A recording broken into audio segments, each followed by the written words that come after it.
விஜய் இந்த எலெக்ஷனை ஜெயிச்சுட்டா விஜய் கட்சியை பற்றி நான் அரசியலே பேசுவதில்லை. சத்தியம் சத்தியம். நான் ஓப்பனாக சொல்லிடுறேன், என்னோட தோல்வியை நான் ஒத்துக்கிறேன். விஜய் ஜெயிக்க மாட்டாருங்கிறது என்னோட கெஸ்ஸிங். சரி, என் நாட்டின் முதல்வர் தமிழக வெற்றி கலைவர் விஜய், இதில் என்ன இருக்கு? சரி, எப்படி இருந்தாலும் ஆயிடுவீங்க, நல்லது செய்யுங்க. முதல் கையெழுத்து டாஸ்மார்க்கை ஒழிக்கிறதுக்கு முதல் கையெழுத்து போதை ஒழிப்புன்னு சொன்னீங்க. முதல் கையெழுத்து டாஸ்மார்க்கை ஒழிக்கிறதுக்கு கையெழுத்து போடுங்க, டாஸ்மார்க்கை மூடுங்க. என் கழுத்தில் விசில் சின்னத்தை போட்டுக்கிட்டு நான் பேசுகிறேன். எப்படி இப்படி ஒரு ரிசல்ட்டை மக்களால் கொடுக்க முடிஞ்சது? இல்லை மக்கள் என்ன நினச்சாங்க? யாரை கேட்டாலும் போடலைங்கிறாங்கம்மா. இப்போ கேட்குறவங்களே எதுக்கே போட்டேன்னா, நான் அதுக்கு தான் போட்டேன், அதுக்கு போடலையே, விசிலுக்கு போடலேங்கிறான். ஆனால் விசிலுக்கு போட்டிருக்காங்க. போடாமல் இப்படி வந்துருக்கு ஓட்டு. மக்கள் எல்லாத்துக்கும் ஒரு மாற்றம் வேணும்னு உள்ளுக்குள்ள நினச்சிருக்காங்க. பொண்டாட்டியோட வாழல திரிசாவோட வாழ்றாருன்னோ. நேற்று திரிசா நேராக போயிட்டாங்களே, 2 தொகுதியில் அவர் ஜெயிச்சிருக்காரு. ஒரு தொகுதியை வாபஸ் வாங்கிட்டு திரிசா என்ன ஜெயிக்க போகிறாங்க? அப்புறம் என்ன, ஆளுங்கட்சி இடைத்தேர்தல் நிற்கிறது பெரிய விஷயமா என்ன? அவங்க நிற்க போகிறாங்கன்னு இன்னும் அறிக்கை விடலையே. இப்போ நின்னாதான் இப்போ என்ன தப்புன்னு நான் கேட்குறேன். நின்று போட்டுமே. நான் ஏடிஎம்கேனா நீ டிஎம்கே கழுவி ஊற்றுறது, நீ டிஎம்கே தான் என்ன கழுவி ஊற்றுறது. ஆக்சுவலாக இவரை விட்டாச்சு கணக்கில், விஜய கணக்கில் விட்டாச்சு. விஜயையும் சேர்த்து அடிச்சிருந்தாங்கன்னா இவ்வளோ பெரிய வெற்றி வாய்ப்பு வந்திருக்குமான கேள்வி. அடிச்சு 50 ரூபா அப்பாயின்மெண்ட் ஆடுற அம்மா. டி நகர்லாம் எப்பேற்பட்ட தொகுதி, சத்யா அண்ணன் ஏடிஎம்கேல சத்யா அண்ணன் தொகுதிமா ஒன்று வாஸ் அவுட்டு. மந்திரி தொகுதியெல்லாம் வாஸ் அவுட்டு. எல்லார் கோட்டையும் உடைக்கப்பட்டிருக்கு. ஆமாம்மா, உடைச்சிட்டாங்கம்மா. குளத்தூர் கோட்டையே உடைச்சிட்டாங்களே. என்னம்மா? ஆமாம்மா, உடைச்சிட்டாங்கம்மா. வேற என்னம்மா சொல்றது? நேர்களுக்கு வணக்கம். திஸ் இஸ் விஜய் ஸ்ருதி. இன்னைக்கு என் கூட அட்வொகேட் தமிழ்வேந்தன் அவர்கள் தான் இணைஞ்சிருக்காங்க. அரசியல் களம் குறித்து நிறைய விஷயங்களை அவர்கிட்ட கேட்டு தெரிஞ்சுக்கலாம். ஹாய் சார், வணக்கம். வணக்கம் நண்பா, நம்பி, தோழா, தோழி. என்ன சார், உங்களுடைய வணக்கமே வித்தியாசமா இருக்கே. வேற என்ன பண்றது, வச்சுதானே ஆகணும். நேரத்துக்கு ஏற்ற மாதிரி மாறிக்கலாங்கிறீங்களா? பச்சோந்தி கிடையாது, மக்கள் தேர்ந்தெடுத்திருக்காங்க. வணக்கம். அவர் என்ன தப்பாங்க? நண்பா, நம்பி, தோழா, தோழினா என்ன தப்பான்னு கேக்குறேன். இல்ல sir. Dears brothers and sister, dears ladies and gentleman, நல்லா இருக்கு. எல்லாருக்கும் வணக்கங்க.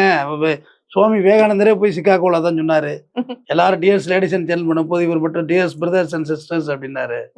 அவர் உட்கார்ந்து ஒரு உரையை நாட்களா கேட்கலையா மக்கள்? நானும் டியர்ஸ் நண்பா, நம்பி, தோழா, தோழி, எல்லாரையும் அக்கமாமா, மாமாத்த, எல்லாருக்கும் வணக்கம். Super sir. சார், இப்ப நேத்து எலெக்ஷன் ரிசல்ட் தமிழ்நாட்டையே இந்தியாவே புரட்டி போட்ட மாதிரியான ஒரு ரிசல்ட்டா இருக்கு. இப்போ விஜய் அவர்கள் இந்த மாதிரியான ஒரு பயங்கரமான வித்தியாச ஓட்டுல ஜெயிச்சதை நீங்க எதிர்பார்த்தீங்களா? வாழ்த்துறேன், விஜய் அவர்களுக்கு வாழ்த்துறேன். நல்லா ஆட்சி பண்ணுங்க, நல்லா மினிஸ்ட்ரி எல்லாம் நல்லா போடுங்க. இவ்வளவு நாள் உங்கள் பேர் தற்குறியாக இருந்தது, இன்னும் தமிழக முதல்வராக போகிறீர்கள். இன்னும் ஆகலை, 10 பேர் எம்எல்ஏ வேணும். சரி, எப்படி இருந்தாலும் ஆயிடுவீங்க, நல்லது செய்யுங்க. முதல் கையெழுத்து டாஸ்மார்க்கை ஒழிக்கிறதுக்கு முதல் கையெழுத்து போதை ஒழிப்புன்னு சொன்னீங்க. முதல் கையெழுத்து டாஸ்மார்க்கை ஒழிக்கிறதுக்கு கையெழுத்து போடுங்க, டாஸ்மார்க்கை மூடுங்க. என் கழுத்தில் விசில் சின்னத்தை போட்டுக்கிட்டு நான் பேசுகிறேன். அந்த மாதிரி கழுத்தில் விசிலை மாட்டிட்டு இல்லை ஊதிட்டு கூட பேசுவேன். ஒன்று சொல்லிட்டு வணக்கம்னு சொல்லிட்டு ஒரு ஊதுவேன். ஏன்னா டாஸ்மார்க்கை ஒழிங்க, எனக்கு ரொம்ப முக்கியம். அடுத்து உங்களுடைய நலத்திட்டங்கள் 2500 rupees அது சொல்லுங்கள், அதை கொடுங்க. தமிழ்நாடு முழுக்க பெண்களுக்கு இலவச பேருந்து கண்டிப்பாக கொடுங்க. ஏன்னா உங்கள் திட்டங்கள்லாம் நிறைவேற்றுங்க. ஒரு 6 months பார்ப்போம் உங்கள் ஆட்சி எப்படி இருக்குன்னா, அப்புறம் கிரிட்டிசிசம் பண்ணுவோம். நல்லது. ஃபர்ஸ்ட் ஆஃப் ஆல் டாஸ்மார்க்கை மூடுறது தானே போதை ஒழிப்புங்கிறது முதல் அத்தியாயம். அது முதல்ல கம்ப்ளீட்டாக காலி பண்ணணும். ஒரு வரவேற்க தகுந்த ஒரு ரிசல்ட் தான். அதை நான் இதை கிரிட்டிசிசம் பண்ணுறதோ காமெடி பண்ணுறதோ இல்லை. நான் ஓப்பனாக சொல்லிடுறேன், என்னோட தோல்வியை நான் ஒத்துக்கிறேன். விஜய் ஜெயிக்க மாட்டாருங்கிறது என்னோட கெஸ்ஸிங். பட் தோத்துச்சேன், நான் ஒத்துக்கிறேன். இதில் என்ன இருக்குது? நான் ஒரு சாதாரண ஒரு வழக்கறிஞர், நான் கணிச்சேன் தோற்று போடுவார். இவ்வளோ பேர் இவ்வளோ பிரச்சனை இருக்குது, அவருக்கு ஸ்டாம்ப் பேட் இருக்குது, இதனால் இவ்வளோ பிரச்சனை இருக்குது, இவ்வளோ பிரச்சனை இவருக்கு ஜெயிச்சிட போகிறாரு அப்படிங்கிறது என்னோட கணிப்பு. பட் மக்களோட தீர்ப்பு தான் மகேசன் தீர்ப்பு. மக்கள் வேறு மாதிரி டிசைட் பண்ணியிருக்காங்க. ஏற்றுக்கணும் தானே. அதில் போய் என்ன வன்மத்தை என்ன கக்கிறதுக்கு என்ன இருக்குது? அதெல்லாம் ஒன்றுமே இல்லை. ஓகே. என்னோட முதல்வர் இப்போ பாரத பிரதமர் மோடிக்கு எனக்கு நிறைய கான்ட்ரவர்சி. பிஜேபி என்ன செஞ்சாலும் எனக்கு பிடிக்காது. ஆனால் என் நாட்டின் பிரதமர் நரேந்திர மோடி தானே, இந்திய நாட்டோட பிரதமர் இல்லை, என் நாட்டோட பிரதமர். சரி, என் நாட்டின் முதல்வர் தமிழக வெற்றி கலைவர் விஜய், இதில் என்ன இருக்கு? தப்பு இல்லையே. Super sir. அப்ப எதிர்கட்சியா நம்ம 6 மாசம் கழிச்சு கிரிட்டிசைஸ் பண்ணலாம் அப்படின்ட்டு பொறுமையா என்னோட ஒரு 6 மாசம் அவரோட ஒரு நடவடிக்கையை நம்ம உற்று வாட்ச் பண்ணுவோம், அதை கிரிட்டிசைஸ் பண்ணுவோம். முதல்ல மற்ற 2 திராவிட கட்சிகளும் ஏன் இவ்வளோ வாஷ் அவுட் ஆனிச்சுங்கிறத யோசிக்கணும். அது டிஎம்கேவோட எதிர்கட்சிக்கு வந்துட்டாங்க. ஏடிஎம்கே எப்படி வாஷ் அவுட் ஆச்சு? இதெல்லாம் அவங்க தன்னாய்வு பண்ணணும். இதை பொறுத்தவரை விஜய் எந்த ஆய்வும் பண்ண வேண்டாம். ஏன் கமலஹாசன் நின்னார்லம்மா, கமலஹாசன் ஜெயிக்கலையம்மா. கோயம்புத்தூர்ல பார்டர்லும் தோத்து போயிட்டார், சிரஞ்சீவி தோத்து போயிட்டார், சிவாஜி கணேசன் தோத்து போயிட்டார், டி ராஜன் தோத்து போயிட்டார். வேவாங்க சினிமா களத்தில் நான் எம்ஜிஆர் கூட இந்த காம்படிஷனில் வச்சுக்க மாட்டேன். ஏன்னா அவர் டிஎம்கேயோட எம்எல்ஏ. ஆல்ரெடி அரசியல் அனுபவம் இருந்தது. எதுவுமே இல்லாத ஒரு ஒரு மனுஷன் பிளைண்டாக சினிமா நட்சத்திரம்ங்கிற ஒரு மூஞ்சி ₹1 பணம் கொடுக்கல அவங்க எங்கேயும். எங்கள் 2-3 தொகுதி தான் கொடுத்தாங்க போல இருக்கு. பட் அதனாலலாம் ஜெயிச்சாங்கலாம் சொல்ல மாட்டேன். மற்ற அரசியல்வாதி மாதிரி இங்கிட்டு தென்னை மரத்தில் ஒரு குத்து பனை மரத்தில் குத்துன்னு நான் சொல்ல விரும்பலை. அவங்க பணம்லாம் கொடுக்கல, பியூராக தான் நின்னாங்க. பட் மாற்றம் வேணும் அதனால இவங்களை ஓட்டு போட்டாங்கன்னு சொன்னால் அதை ஒத்துக்க மாட்டேன். அப்படின்னா சீமானுக்கு தான் போட்டிருக்கணும். பாவம் அந்த மனுஷன் ஒரு தொகுதியில் தான் 10,000க்கு மேலே கிராஸ் ஆகிருக்கு போல இருக்கு ஓட்டு சதவீதத்தில். 2000 1800 என்னம்மா மக்கள். அவரும் கொள்கையோட தான் நம்ம கத்துனாரு. அவருக்கு ஓட்டு போட்டிருக்கணும்ல. பாவம் அவர் நொந்து போயிருப்பார் இந்த விஷயத்தில். ரொம்ப நம்பினார் அவர். 36 லட்சம் வாக்கு வாங்கி 8% வாக்கு வாங்கினாங்க. இப்போ 3.5 இழிக்கிறாங்களா? 3.5லேருந்து 4க்குள்ளே சிக்கிக்கிட்டு இருக்கு பின்னுது. பரிதாபம் அது. அதோ பரிதாபம். எப்படி இப்படி ஒரு ரிசல்ட்டை மக்களால் கொடுக்க முடிஞ்சது? இல்லை மக்கள் என்ன நினைச்சாங்க? யாரை கேட்டாலும் போடலைங்கிறாங்கம்மா.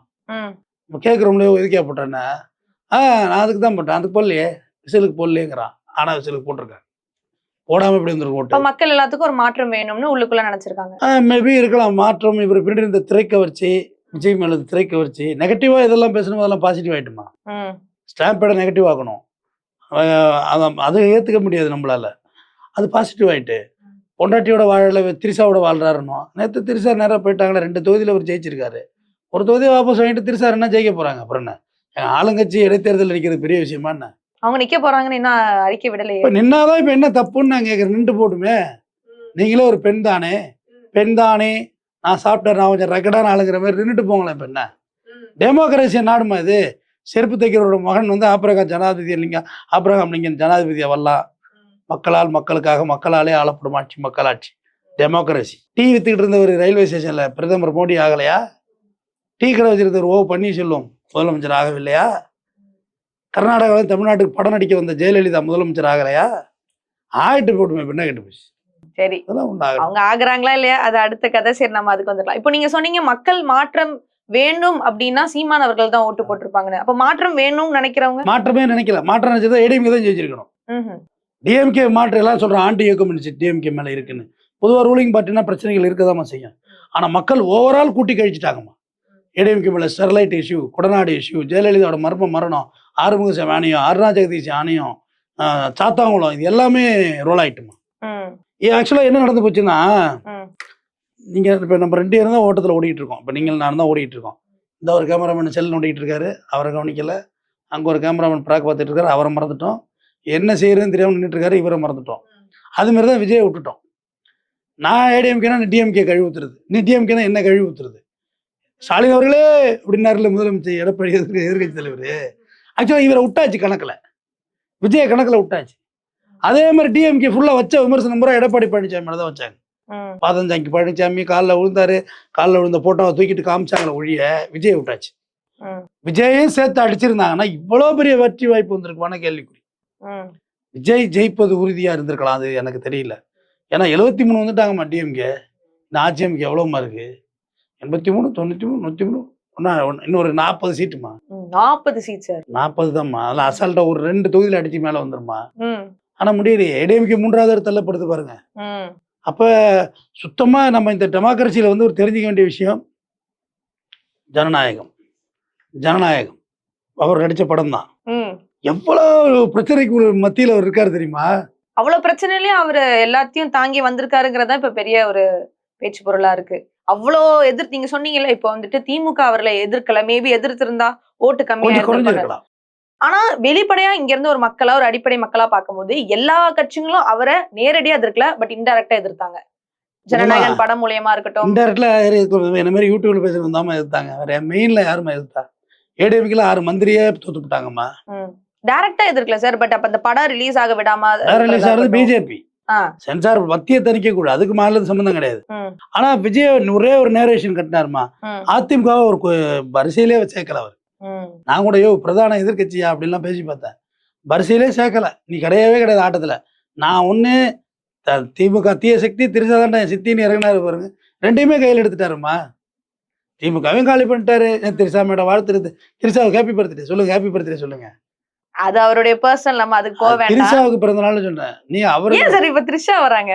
அவரு போயிட்டாங்களே வீட்டுக்கு, போனா பேசதான் செய்வோம். அது நிறைய பேர் போனாங்க அப்படி பார்த்தா வீட்டுக்கு. மகிழ்ச்சி சொல்லுங்க, மகிழ்ச்சி. சரி, இப்போ நம்ம பர்சனல் பத்தி பேசணும் அப்படின்னா எல்லா அரசியல்வாதிகளுக்கும் அவங்களுக்கு ஒரு பர்சனல் இருக்கும். அதெல்லாம் யாரும் கவலைப்படல. இன்ஃபேக்ட் எடப்பாடி அவர்கள் ஒரு பிரச்சாரத்துல வெளிப்படையா உதயநிதி அவர்களை பத்தி ஒண்ணு சொன்னாரு. எடப்பாடி அவர் சும்மா வயசு எதிர்கட்சி தலைவர் சொல்லியிருக்காரு சார். வளர்றது தானே, ஏதாவது அற போதில் ஏதாவது கிளறி புலர்றது தானே வந்து. அப்ப அது சும்மாங்கிறீங்களா? மாத்திரை போடுவாங்கம்மா நைட்ல, பிபிக்கு சுகருக்கு எல்லாத்துக்கும் மாத்திரை போட்டு அது ஒரு ஹேங் ஓவர் ஆயிடும். ஸ்டாலின் அவர்கள் மாத்திரை போடுவாங்க, எல்லாரும் போடுவாங்கதாம்மா. வயசு என்னமாவது எல்லாம் உன்ன மாதிரி 15 வயசு பிள்ளைல 5 வயசா?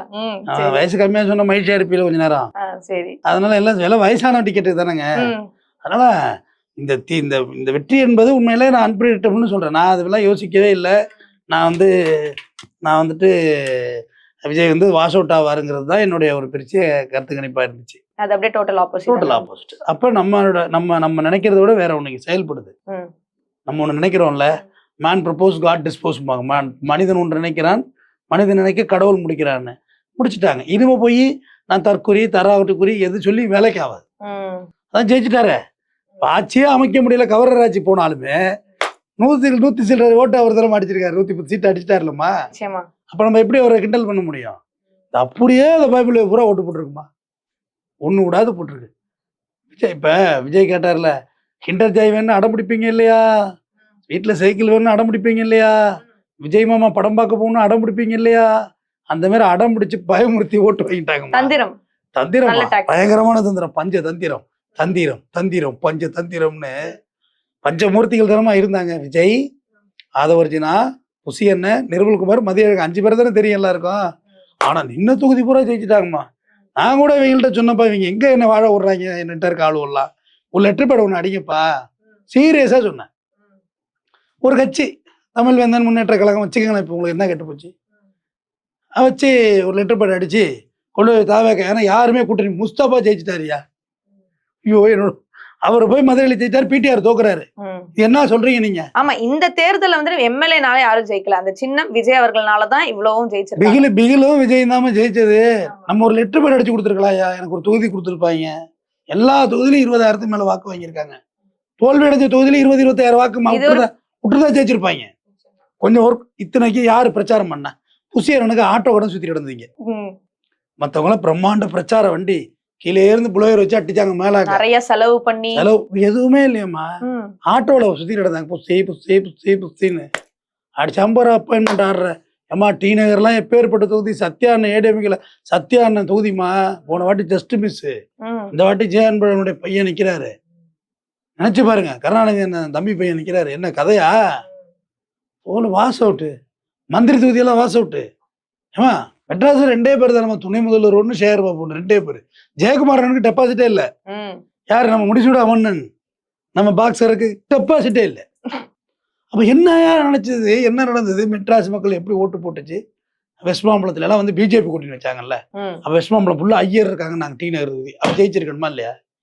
பிஜேபி ஒண்ணு தட்டு தவறி ஊட்டியில தட்டுமாறி ஒண்ணு தொகுதி ஜெயிச்சிட்டுமா. 27 சீட்டு கொடுத்தாங்க. 27 தோக்குற சீட்டு தான் கொடுத்தாங்க. ஜி.கே. வாசனை காணோம், எப்ப வெல்லவே வெல்ல. எல்லாம் கொடுத்த சீட்டு பூரா ஏடிஎம்கே வந்து அதாவது ஆக்சுவலா எடப்பாடி என்ன நினைச்சது என்னன்னா, டிஎம்கே ஆட்சிக்கு வந்து நம்ம எதிர்கட்சி தலைவராக இருந்தா போதும்னு நினைச்சாரு. அது தான் பிஜேபிக்கு எல்லாம் கழிச்சு கட்டின சீட்டை கொடுத்தது. ஒழிஞ்சு போகணும். தள்ளியில போய் ஜெயிக்க முடியுமாமா? தள்ளி ராமச்சந்திர கோட்டைம்மா, சிபிஐ கோட்டை இல்லையா, அது கம்யூனிஸ்ட் கோட்டை, அதுல கொண்டு சீட்டு கொடுத்தாங்க. எல்லார் கோட்டையும் உடைக்கப்பட்டிருக்கு. ஆமாம்மா, உடைச்சிட்டாங்கம்மா. குளத்தூர் கோட்டையே உடைச்சிட்டாங்களே. என்னம்மா? ஆமாம்மா, உடைச்சிட்டாங்கம்மா. வேற என்னமா சொல்றது? அப்போ எம்எல்ஏ இல்லாம ஒரு சின்னத்தை பார்த்து ஒரு மக்கள் ஓட்டு போடுறாங்க அப்படின்னா, அப்ப அந்த எம்எல்ஏ அந்த அளவுக்கு பண்ணலன்னா மேபி மக்களுக்கு அந்த அதிருப்தி வந்திருக்காம இல்லையா? ஏமா, 6 மாசத்துல அதிருப்தி வந்துருமா? இங்க ஒன்னும் ஆட்சி இடத்துல சொல்றீங்களா? நாங்க சொல்றோம், நடத்த வர முடியாதுமா. ஏன் அப்படி சொல்றீங்க? என்ன நடத்த முடியாதுல? டாஸ்மார்க் மூடிடுவாரா? சரி, முதல்ல போட்டு போடணும். அடுத்தது பஸ், இலவச பஸ் பெண்களுக்கு தமிழ்நாடு முழுக்க கொடுத்தாகணும், கையெழுத்து போட்டு தான் ஆகணும். மந்த்லி 2500 கொடுத்தாகணும் எல்லா குடும்ப தலைவிக்கும். இதெல்லாம் எப்படி சாத்தியம் பண்றாங்கன்னு பார்ப்போம். அறிவிப்புன்னு கொடுத்தது தானே, இது ஒன்றும் கொடுத்துட்டாங்க. இதெல்லாம் ஸ்டடி பண்ணணுமா? ஆக்சுவலா இந்த ஸ்ட்ராட்டஜி விஜய் ஜெயிப்பாருன்னு விஜய்க்கே தெரியாது. ஏன்னா பரீட்சை எழுதுனது நான் தானே. மச்சா எத்தனை மார்க் வரும்? 1st மார்க் தான். எதுக்கு அந்த லீவு நாள் வரைக்கும் வீட்டில் திட்டு வாங்கிக்கிட்டு நம்ம என்ன சொல்லுவோம், மம்மி ஃபஸ்ட் இருக்குதா, நீ கவலைப்பட, சோறு கறி 2 எக்ஸ்ட்ரா வை, உள்ள பாவம் கஷ்டப்பட்டு படிச்சுல 2 கறி எக்ஸ்ட்ரா வைப்பாங்க. ரிசல்ட் வர எனக்கு தெரியுது டப்பா டான்ஸ் ஆடுறது நமக்கு, அதனால வரைக்கும் ஹாப்பியாக இருக்கலாம்ல. அப்படிதான் அவரும் நினைச்சாரு. விஜயே வந்து இந்த முதலமைச்சர் பதவியை விரும்பினாரோ என்னவோ தெரியல, கலக்கிட்டாப்லம்மா, வேற ஒன்றும் சொல்றதுக்கு இல்லைம்மா. இன்னொன்று மனம், அது ஏன் தம்பி கேட்குறீங்க, மனம்லாம் ரணமா இருக்குன்னு உண்மையிலேயே சொல்கிறேன், ரொம்ப வாழ்த்து சொல்கிறேன். நான் ஒன்றும் அதில் வன்மம்லாம் கிடையாது. விஜய் அவர்களே, உங்களை பிடிக்குதோ பிடிக்கல, இனிமேல் உங்களை பிடிச்சி தான் ஆகணும். நீங்கள் வந்து ஆட்சி நடத்துங்க, நீங்கள் ஆட்சியில் செய்கிற குறைகளை நாங்கள் வந்து சுட்டி காட்டுவோம். கண்டிப்பாக. நீங்கள் மற்ற கட்சி செய்யாத நான் செய்ய மாட்டேன்னு சொன்னீங்க, எங்களையெல்லாம் பிடிச்சி கொண்டு உள்ளே போடாதீங்க, ஜெயிலெல்லாம் போடாதீங்க. அதே வேலையாக திரிஞ்சு எவன்டா என்னடா பேசுகிறான், முதல்ல இவனோட தூக்குங்கடான்னு எங்களை தூக்காதீங்க. உங்களை நாங்கள் இண்டிகேட் பண்ணுறோம். இடிப்பாறை இல்லா ஏமாறமன்னு கெடுப்பாறையிலும் கெடும் வள்ளுவன். உங்களை இடிச்சு சொல்லுவோம், இது தப்பு இது தப்புன்னு. தப்பு சரி பண்ணுங்க. ஒரு 6 மாதம் உங்களை 6 மாதம் வரையும் அரசியல் விமர்சனமே கிடையாது. 6 மாதம் கழிச்சு விமர்சிக்கிறது வேணும் தானே. கண்டிப்பா. உங்களை பத்தி குறையே சொல்லக்கூடாதுன்னு இல்ல அரசியல் இல்ல, கண்டிப்பா சொல்லலாம். எதிர்கட்சி ஸ்ட்ராங்கா இருந்தா தான் ஆளுங்கட்சி. எதிர்கட்சி ஸ்ட்ராங்கா குறை வைக்கணும், சரியான போராட்டங்களை முன்னெடுக்கணும், அவங்க நல்லது செஞ்சா அதை பாராட்டணும். கண்டிப்பா. சரி, ஒரு திட்டம் நல்லது இன்னைக்கு நைட்டு கையெழுத்து போட சொல்லுமா டாஸ்மார்க், இன்னைக்கு முடியாது, இன்னும் ஒரு டைம் கேட்டிருக்காங்க. டாஸ்மார்க் முதல் கையெழுத்து என்றால் ஒரு 5000 பேரோட 5000 பேர் விஜய்க்கு ஆதரவா நான் வந்து விசில் ஊத சொல்றேன். என்னோட ஓட் பேங்க்னா இங்கே உள்ள ஓட்டு ஒரு 5000 பேர் நான் விஜய்க்கு ஆதரவா போட சொல்றேன். நான் 5000 பேர் நான் ஒரு குறிப்பிட்ட கட்சிக்கு தான் போட்டோம், விஜய்க்கெல்லாம் போடல. சும்மா சொல்றதா, நாங்கள் ஒரு குறிப்பிட்ட ஃபாலோயர்ஸ் குறிப்பிட்ட இடத்துக்கு போட்டோம், அதில் மாற்று கருத்தே இல்லை. மனப்பூர்வமாக போட்டோம். புரிஞ்சிருக்குன்னு நினைக்கிறேன். கண்டிப்பா போட்டோம். ஆனால் நான் தோத்துட்டோம். இப்போ நீங்கள் ஜெயிச்சிட்டீங்க, ஜெயிச்சோன்னு நான் உனக்கு தான் போட்டேங்கிற கதையெல்லாம் இங்கே ஆகாது. ஓகேவா? நான் வெளிப்பட உண்மைக்கு உண்மையாக நிற்கிறவன். நான் என் மனசுக்கு பிடிச்ச கட்சிக்கு நான் போட்டேன். ஆனால் போயிட்டு இப்போ நான் என்ன சொல்கிறேன், நீங்கள் வந்துட்டீங்க. வாங்க, நல்லது செய்யுங்க, வாங்க நல்லது செய்யுங்க அப்படின்னு சொல்கிறேன். நல்லது செஞ்சால் நல்லதுன்னு பாராட்டுவோம், மனப்பூர்வம் பாராட்டுவோம், ராத்திரி பகல் பாராட்டுவோம், கெட்டது செஞ்சாலும் பாராட்டுவோம். இவ்வளவு நாள் உங்க தற்குறி இந்த சில்லறத்தனத்தை எல்லாம் ஒதுக்கிட்டு சீரியஸ் பொலிட்டிஷியனா நல்லது செய்யும், மக்களுக்கு நல்லது செய்யுமா. அதுதான் அரசு இருக்கு. அரசு எதுக்குமா இருக்கு? இந்த சில்லற பயில பேச்செல்லாம் கேட்காதீங்க. யார் பேச்சும் கேட்காம என்னவோ ஆண்டவன் உங்க ஊரை வச்சுட்டு உள்ள குதிச்சுட்டு, ஒரு படத்துல ஜோதிகாவும் ரேவதியும் ஒரு குண்டான தேடி போவாங்க பாருங்க, அதுக்குள்ள ஏதோ வச்சாலும் பணமா மாறிடும். அந்த மாதிரி ஒரு குண்டா உங்கள்கிட்ட அலாவுதீன் அற்புத போதும் ஒன்று கிடைச்சிட்டு உங்க கூட இருக்க நல்லவனை வச்சு ஆட்சி அமைச்சு நல்லது செய்யுங்க. மனப்பூர்வமாக வரவேற்போம். இந்த லேடிஸ் மேட்டர் எல்லாம் ஈடுபடாதீங்க, கெட்ட பேர் இது உங்களுக்கு. அவங்களெல்லாம் துரத்தி விடுங்க. அம்மா புண்ணியவதி போய் வாம்மா, இந்த கொஞ்சம் ஆளை விடு, நல்லது செய்கிற மக்களுக்குன்னு செய்யுங்க. அப்போ மக்கள் எல்லாம் உங்களை வரவேற்பாங்கன்னு சொல்லவர். நீங்களே விமர்சனத்துக்கு ஈடு கொடுத்துக்கிட்டு இருக்காதீங்க. நேற்று வரைக்கும் கரெக்டாக போயிட்டேன். ஒரு சின்னதாக சொல்கிறேன், இது வந்து விஜய் ஒரு காதுக்கே போட்டோம். ஒரு சின்னதாக ஒரு ரேஷன் கடையில் எங்கள் வீட்டில் உள்ளவங்க போயிருக்காங்கம்மா. இதை விட வேற உதாரணம் சொல்ல முடியாது. நேற்று ரேஷன் கடைக்கு போகிறாங்க. உங்கள் வீட்டுக்காரர் ஆஃபீஸ் அங்கே தானே இருக்கு, உங்கள் வீடு அங்கே தானே இருக்கு. இது கேட்டது யாரு? ரேஷன் கடையில் வேலை பார்த்தவர். சரி, 4 ஃபோட்டோ மாட்டுவேன் இந்த இடத்துல, விஜய் ஃபோட்டோவை தாவேக்கா அப்படின்னு கத்த போட்டிருக்காரு. எங்கள் வீட்டில் உள்ளவங்களுக்கும் அரசியலுக்கு என்ன சம்மந்தம் இருக்கு? அப்போ நேற்றே உங்களுடைய சுயரூபம் இப்படி இருந்தால் இப்படி இல்லை, அப்படி சத்தம் போடுறதுனால என்ன ஆகிட போகுது? நேற்று சட்டமன்றத்திலேயே கட்டியாச்சு. தமிழக முதலமைச்சர் முன்னாள் முதல்வர் மு.க. ஸ்டாலின் ஃபோட்டோ கட்டியாச்சு. ஓகே, இவங்க ஃபோட்டோ வைக்கிறதுக்கு தயார் பண்ணுறாங்க. அது என்ன அதிகாரிகளுக்கு வேலையாது தானே. ஜெயிச்சு முடியல, எல்லாம் பனையூருக்கு படம் எடுத்துட்டாங்க. செத்து இருந்து தான் போங்கனப்பா, அங்காக்க போயிட்டாங்க. ஐஏஎஸ் எல்லாம் அங்கே, அதுதானே புரோட்டோக்காலு. அப்போ அப்படி உங்கள் மனநிலை இருந்தால் எப்படி? எங்கள் விஜய் அண்ணாவோட பேசினேன் பாத்தியாடா அப்படின்னு கேட்டால் அது அரசியல் இல்லை. அரசியலுங்கிறது ஒரு மாண்பு, அதை அவங்க கடைபிடிக்கணும்ல. கடைபிடிக்க விஜய் சொல்லணும் முதல்ல. மற்ற எதிர்கட்சிக்காரவங்கள்ட்ட இது மாதிரிலாம் தரக்குறையாக பேசுறது, விமர்சிக்கிறதுலாம் கூடாது. அமைதியாக இருங்க, நம்ம ஆட்சி அமைக்க போகிறோம் அப்படின்னா ஆட்சி அமைக்கலாமா? இன்னும் 10 எம்எல்ஏ பர்ச்சேஸ் பண்ணணும், 10 எம்எல்ஏ பர்ச்சேஸ் பண்ணணும். மற்ற எந்த இடத்துல ஹியூஜாக 10 எம்எல்ஏ இல்லை. மாம்பழம் பிஜேபியில் 1, மாம்பழத்தில் 1, 2, 3, விசிகாலாம் போக மாட்டாங்க. பிஜேபி வரதுக்கான வாய்ப்பு குறைவு தான். நான் 1 தானே இருக்கு. பிஜேபி வரவும் மாட்டாங்க, ஏன்னா அவங்களுடைய கொள்கை எதிரின்னு அறிவிச்சிருக்காங்க. ரைட்டு, அதெல்லாம் இப்போ கொள்கையா இதெல்லாம் இப்போ பார்க்க மாட்டாங்க. விஜயகாந்த் போடுற மாதிரி கொள்கையா என்னடா கேட்டிய கொள்கையா நாங்கல்ல, இப்போ அதெல்லாம் பார்க்கறது நேரம் இல்லைப்பா. யாரோ வாங்க இங்கே வந்து ஆட்சி அமைப்போம். ஆனால் தொங்கு சட்டமன்றம் ஆயிடுது. அவங்க சொல்றதை நீங்கள் கேட்டு தான் ஆகணும், இல்லைனா அவங்க ஒரு மாதிரி பண்ணிட்டு தான் இருப்பாங்க, இடஞ்சயம் பண்ணிட்டு தான் இருப்பாங்க. எனக்கு வருத்தம் என்னன்னா, சீமான் வேல்முருகன்லாம் உள்ள போல, உள்ள போய் கத்திரிட பையன்லம்மா ஏதாவது கரெக்ட். டாஸ்மார்க் மூடி கல்லுக்கடையை துறங்க முதல் கோரிக்கை நான் வைக்கிறேன். கல்லுக்கடையை கவர்மெண்ட் லைசன்ஸ் அடிக்க நீங்கள் எடுத்துக்கங்க, வருமானத்தை நீங்கள் எடுத்துக்கிடுங்க. கல்லுக்கடையை ஓப்பன் பண்ணுங்க, டாஸ்மார்க்கை மூடுங்க, கஞ்சாவை ஒழிங்க, ஹான்ஸு புயலே ஒழிங்க, சிகரெட்டை ஒழிங்க, சிகரெட்டை அறவே ஒழிங்க. 4 கம்பெனி தான் இருக்கு ஐடிசி, எடுத்து மூடுங்க, ரெகுலேட் பண்ணுங்க, மக்களை நல்வழிப்படுத்துங்க, அரசாங்க பள்ளியோட தரத்தை உயர்த்துங்க. நீங்கள் அதானே சொன்னீங்க, செய்யுங்கன்னு சொல்கிறேன். தனியார் பள்ளிக்கூடத்துலேருந்து சாரையே அரசாங்க பள்ளிக்கூடத்தில் சேரணும். நீங்கள் ஒரு வாரத்தை சொன்னால் கேட்பாங்க. இப்போ நம்ம கட்சியில் உள்ள பிள்ளைங்க எல்லாரும் வந்து அரசாங்க பள்ளிக்கூடத்தில் சேருங்க, பள்ளிக்கூடம் வேறு மாதிரி ஆக போகுதுன்னு சொன்னால் வந்து சேர்க்க போகிறாங்க. இது செய்யுங்க, நிறைய வேலை வாய்ப்பு அதிகப்படுத்துங்க, பெண்களுக்கு பாதுகாப்பு எல்லாம் ஆட்டோலையும் கேமரா பண்ணீங்க வைங்க, முன்னுரிமை கொடுங்க, பாதுகாப்பு. சிங்கிள் பொண்ணுக்கு சிங்கிள் போலீஸ், உனக்கெல்லாம் ஒரு போலீஸ் போட போகிறாங்க, அதான சொன்னார் அவர். அதான் செய்யுங்கன்னு சொல்ல. சிரிக்க உனக்கே சிரிப்பு வந்துட்டு பாருமா, எல்லாருக்கும் ஒரு போலீஸ் போட்டு பாதுகாப்பு கொடுங்க, நல்வழிப்படுத்துங்க. அதுக்கு தான் நான் வரவேற்கிறோன்னு சொல்கிறேன். ஏம்மா இது ஸ்வீட்டு, இது வேப்பங்காய். ஸ்வீட்டாக இருந்தால் ஸ்வீட்டுன்னு சொல்ல தானே போகிறோம். இது சென்ட் வேற. உதாரணத்துக்கு நீங்க சொல்றீங்க சார், நீங்க வந்துட்டு வாங்க நீங்க பண்ணுங்க அப்படின்னு சொல்றீங்க. மணக்குது, சாக்கடைன்னா நாரும். நீங்க விஜய் சென்டா இருங்க, மணந்து நல்லா மணக்குதுன்னு சொல்லுவீங்க. நான் தான் நாருன்னு சொல்லுவேன்.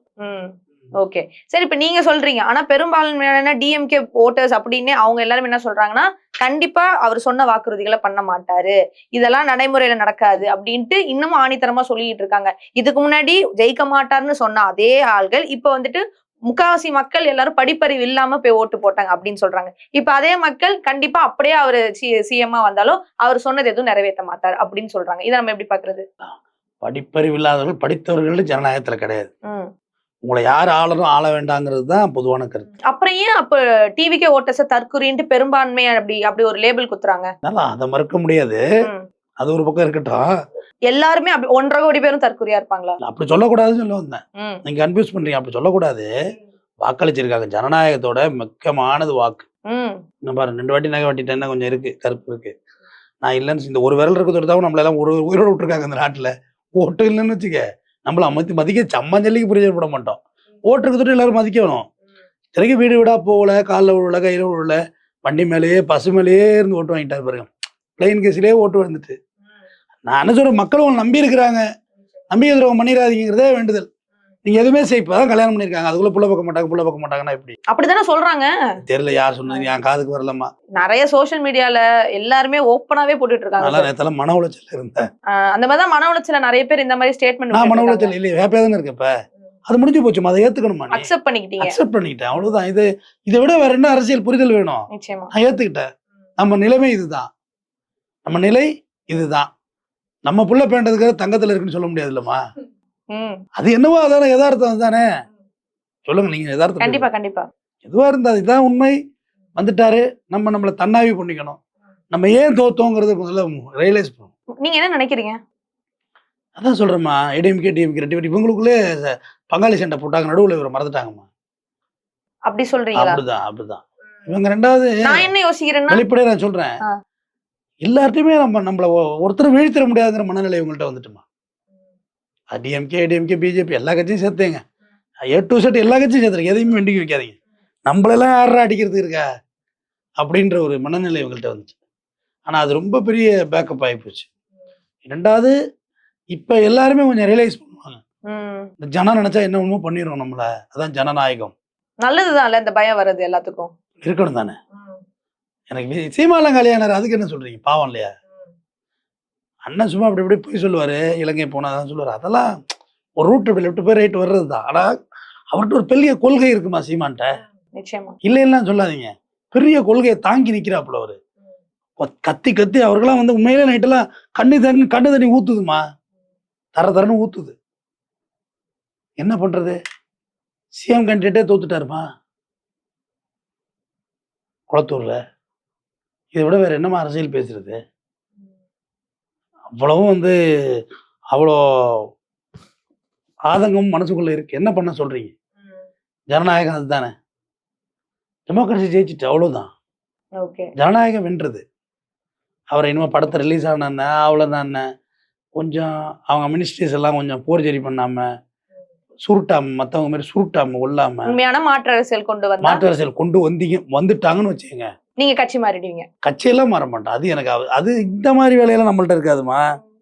உங்களை விமர்சிக்கிற இடத்துலயே இருக்கிறேன். ஓ அந்த மாதிரி. நான் ஏன் உங்கள்ட்ட வந்து ஜாலரா கொட்டணும்? ஜாலராவெல்லாம் கொட்ட முடியாது. நான் இப்படியே தான் இருப்பேன். ஆனா நீங்க கரெக்டா இவங்க ப்ரிப்பேர் பண்ணி அடிச்சாங்கன்னா ஒரு 20 வருஷத்துக்கு யாரையும் நெருங்க விடாம பார்த்துக்கலாம். ஆனால் இவர்கள் இப்படி இருப்பார்களா என்ற கேள்விக்குறி. நான் இவிஎம் மிஷின்லாம் குறை சொல்லலாமா? அதெல்லாம் சும்மா அதெல்லாம் பழசா இருக்கு பேச்சு. இந்த தடவை ஃபேரா நடந்திருக்கு அப்படின்னு நிறைய பேர் நம்புறாங்க. இல்ல அதை நம்ம குறை சொல்லி என்ன ஆக போறது இல்லை. ஆனாலும் இவ்வளோ ஓட்டு விழுவுமா? எவனை கேட்டாலும் இல்லைங்கிறாமா. அதாவதுமா காங்கிரஸ்ல இருந்து உடைச்சி அறிஞர் அண்ணா உள்ள வந்தாருமா. அதுக்கு பிறகு காங்கிரஸை உட்கார விடலை இன்னைக்கு வரைக்கும். மோர் தென் 70 இயர்ஸ், 70 ஆண்டு காலம் திருப்பி காங்கிரஸ் உட்காரவே முடியல. சிஎம்மா அதே நிலை தானே இங்கேயும். 70 ஆண்டு கால திராவிடத்தை உடச்சி நீங்க உள்ள வந்துட்டீங்கல்ல. தமிழக வெற்றி கழகம் நீங்க பர்ஃபெக்டா அரசியல் பண்ணா நிக்க முடியுமா உங்கள்கிட்ட? திமுக அதிமுக பண்ணாங்கம்மா பர்ஃபெக்டா. ஏழை எளிய மக்களோட நின்னாங்க, கிட்டக்க நெருங்கவே முடியல. டிஎம்கே ஆர் ஏடிஎம்கே, ஏடிஎம்கே ஆர் டிஎம்கே மாறி மாறி விழுந்தது பாருங்க. ஏதோ இந்த தமிழ்நாட்டு மக்கள் நான் நன்றி சொல்றேன். எதிர்கட்சி தலைவராக அமர விட்டீங்க, அதையும் சொதப்பி யூபிஎஸ் உட்கார வச்சிருந்தீங்கன்னு வச்சேங்க. என்ன சொல்றது? சீலிங் வேற கிட்டக்க தான் இருக்கு, கயத்தை போட்டு தொங்க வேண்டியதுதான். வேற என்ன செய்யுது? அதுதான் பண்ணலாம். வேற என்ன எல்லாம் நம்ம பேசி வச்சிருக்க பேச்செல்லாம் 3 தலைமுறைக்கு இந்த கிட்ட வருதோ. எக்ஸிட் போல் வந்த எக்ஸிட் போலு அந்த அரசியல் போல் எவ்வளவு சுத்துறான்னு வச்சுக்க. உன்னதானே தேடிக்கிட்டு இருக்கு. இந்த படத்துல கத்தியோட சுத்த சார்லி ஒளிவாருல, ஜாதகம் பார்த்துட்டு சார்லி ஒளிவாரு, சார்லி ஜாதகம் பார்ப்பாரு. இன்னைக்கு கடை திறந்தா நீ நல்லா இருப்பேன், எனக்கு கடை எரிஞ்சு போயிடும். கத்தியோட சுத்தும். அவனை எங்கேயாவது பாத்தீங்களா அப்படின்னு. ஏன்னா அதை பார்த்துதான் நிறைய பேர் ஓகே அதை விட ஹைலைட்டு, அண்ணா வணக்கம்ண்ணா நான் வந்துடுறேண்ணா அப்படி பேட்டரி இப்படி இருப்பாரு. கேட்டுக்கிட்டீல யார்? சிங்கமுத்து. இதுல பேட்டரி போடல அப்படிம்பாது. பேட்டரி போடல யார்? சிங்கமுத்து. அடிக்க ரெடி ஆயிடுவார். போடல. நான் அப்படி பார்த்துட்டு முக்காலமும் அறிந்த ஒருத்தன் பேட்டரி இருந்தாலும் பேசலாம் இல்லாட்டினாலும் பேசலான்னு. இதுதாம்மா அந்த அரசியல் ஞானிகள். கொஞ்சம் பேர் தெரிஞ்சாங்க பாருங்க. அவங்க எல்லாம் பார்த்து விரைவில் வேறு சேர்க்க வேண்டிய இடத்துல சேர்த்துருக்கு. அரசியல் ஞானிகள்ட்டு இதுல 13% இருக்கு, இதுல 12% இருக்கு, இதுல 6% இருக்கு, இதுல 3% இருக்கு. இருக்கிறா இங்க இல்லையட கதையை முடிஞ்சு போச்சே. நான் சொல்றேன் பெரிய பாண்டு அங்க அவங்கெல்லாம் நல்லா மிரண்டு இருக்கமா. இவங்களெல்லாம் பார்த்து சில அரசியல் நான் நினைச்சுக்கிட்டப்பா மனதளவுல ஒரு சந்தோஷமா. எப்பா நம்ம மட்டும் விட்டாளுடா, நம்மள பேர் நிறைய பேர் இருக்கான் நம்பிட்டு. ஆமா இல்ல நான் கூட விஜய் தோத்துருவாரு தான் பேசுறேன். நான் அந்த கணிப்பெல்லாம் சொல்லலை. இப்படி செய்வார் இப்படி ஒரு பெரிய கம்ப்யூட்டர் வச்சுக்கிறாங்க. அது என்னமா டிவி இது இவ்வளவு பெருசு வச்சுக்கிறாங்க. இப்ப பாத்தீங்கன்னா அப்படி தள்ளி விடுறாங்க. இப்ப பாத்தீங்கன்னா இது காஞ்சிபுரம் தொகுதி. இங்க இவரை பாத்தீங்கன்னா அவரு அங்க பாத்தீங்கன்னா டேய் ஒன்னும் வேலைக்காக நாமினேஷன் கட்டவங்களாம் ஜெயிச்சிட்டு இருக்காமா. தாவேக்காவில 2 நாளைக்கு முன்னாடி தான் ஆட்டோ டிரைவர் சேர்ந்திருக்காரு. எம்எல்ஏ ஆயிட்டாருமா. வேலை செய்யல சேர்ந்ததே 2 நாளைக்கு முன்னாடி தான். கேண்டிடேட் இல்லாம தவிச்சாங்க. எடப்பாடி தொகுதியில வந்து 234 தொகுதியில ஒரு தொகுதியில வந்து காசு கொடுத்து எடப்பாடி பழனிசாமி விரட்டி விட்டாருமா. திமுக எதுவும் பண்ணவே இல்லை. ஏடிஎம்கே பண்ணாங்க. எடப்பாடி தொகுதியில நிக்கவே விடலையே அவங்க. ஆனா ஏடிஎம்கே திமுக நிறைய பேர் காசு கொடுத்தாங்க. இன்னைக்கு இவ்வளவு ஓட்டு வித்தியாசம் சொல்றாங்கல்லம்மா. அப்ப எப்படி தாவேகா ஓட்டு ஒரு 40,000 ஓட்டு கழிச்சா அப்புறம் இபிஎஸ் ஓட்டு என்ன? பெருமை பிக்கிலும் ஏதாவது பேசிட்டு நடக்க கூடாது. கேண்டிடேட்டே நிக்க விடல, விரட்டி விட்டாங்க மிரட்டி. அதனால வந்திருக்கிறீங்க. நான் வந்து ஒரு 6 மாசம் உங்க அரசியல் விட்டு நோக்குவோம். வன்மத்துல கக்க வேண்டாம். இப்ப எதையும் இப்ப ஏதாவது கக்கி நம்ம வந்து மறுபடியும் முழுங்குற மாதிரி வந்து பண்ணி விட்டுறாங்க இந்த வேலையை. என்ன சொல்றீங்க? அவர் வன்மத்தையெல்லாம் கக்கலைன்னா விஜய் மரியாதைக்குரிய ஜோசப் விஜய் அவர்களே, நீங்கள் வெற்றி பெற்றிருக்கிறீங்க. வெற்றிக்கு மனமார்ந்த வாழ்த்துக்கள். தொடர்ந்து உங்க அரசியலை உற்று நோக்குவோம். தவறு இருந்தால் சுட்டி காட்டுவோம். சுட்டி காட்டியதற்காக எங்களுக்கு நீங்கள் தருவது சிறை என்றாலும் அதையும் நாங்கள் பெறுவதற்கு தயாராக இருக்கிறோம். நன்றி. Super sir. நிறைய விஷயங்கள் எங்களோட பகிர்ந்துக்கிட்டீங்க. நேரத்துக்கு ரொம்ப நன்றி. தேங்க்யூ.